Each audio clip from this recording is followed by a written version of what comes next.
প্রকাশিত বাক্য 2 অধ্যায়। এশিয়াস্থ সপ্ত মণ্ডলীর প্রতি স্বর্গ নিবাসী যিশুর আদেশ।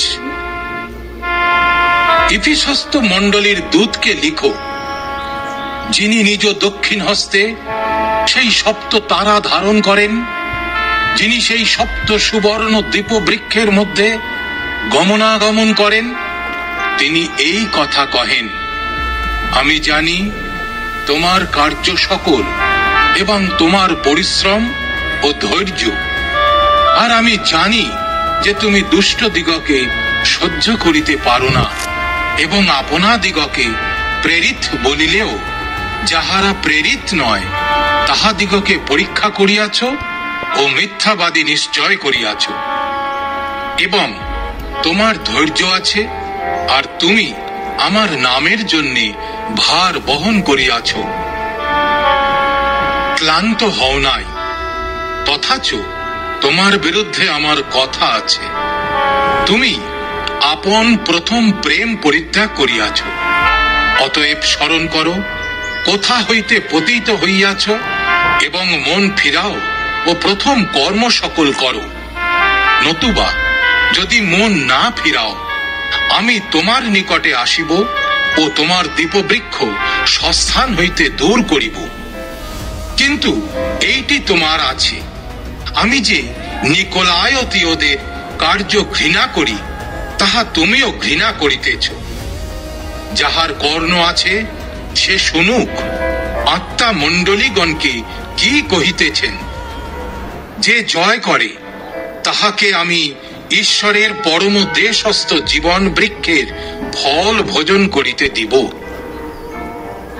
আর স্মরণস্থ মণ্ডলীর দূতকে লিখো, যিনি প্রথম ও শেষ, যিনি মরিয়াছিলেন আর জীবিত হইলেন, তিনি এই কথা কহেন, আমি জানি তোমার ক্লেশ ও দীনতা, তথাপি তুমি ধনবান, এবং আপনাদিগকে যিহুদি বলিলেও যাহারা যিহুদি নয় কিন্তু শয়তানের সমাজ, তাহাদের ধর্মনিন্দাও আমি জানি। তোমাকে যে সকল দুঃখ ভোগ করিতে হইবে, তাহাতে ভয় করিও না।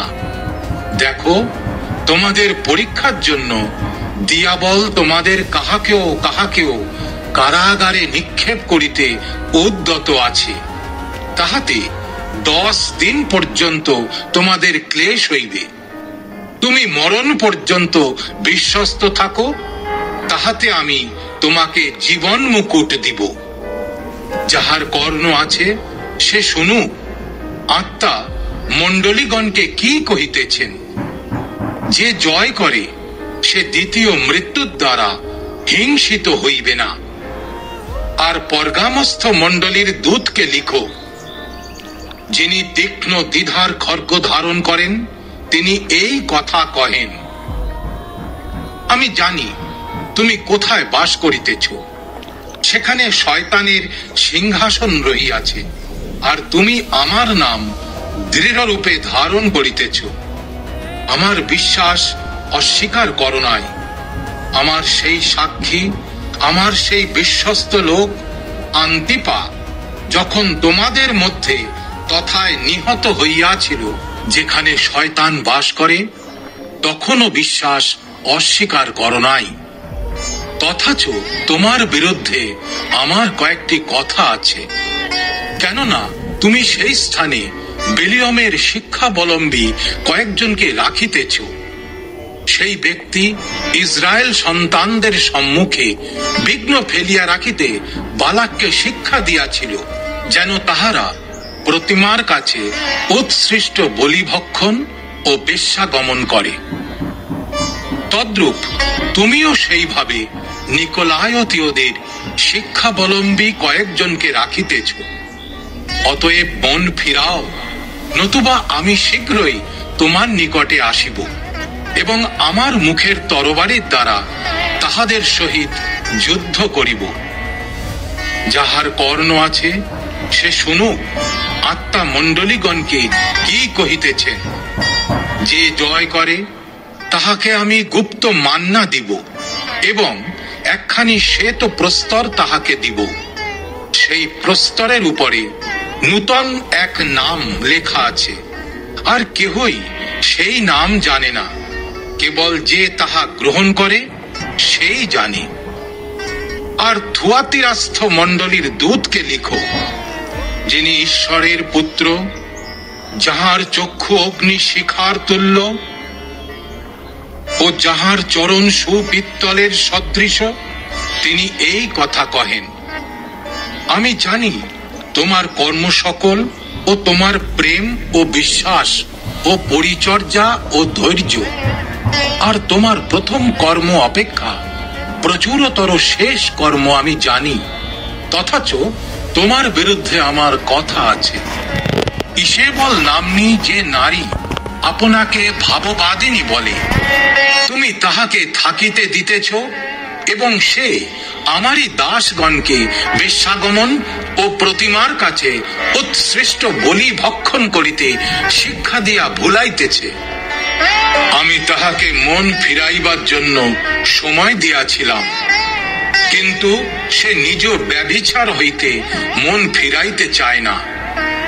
দেখো, আমি তাহাকে শয্যাগত করিব, এবং যাহারা তাহার সহিত ব্যভিচার করে, তাহারা যদি তাহার কার্য হইতে মন না ফিরায়, তবে তাহাদিগকে মহাক্লেশে ফেলিয়া দিব। আর আমি মারির দ্বারা তাহার সন্তানগণকে বধ করিব, তাহাতে সমস্ত মণ্ডলী জানিতে পারিবে আমি মর্মের ও হৃদয়ের অনুসন্ধানকারী, আর আমি তোমাদের প্রত্যেকজনকে আপন আপন কার্যানুযায়ী ফল দিব।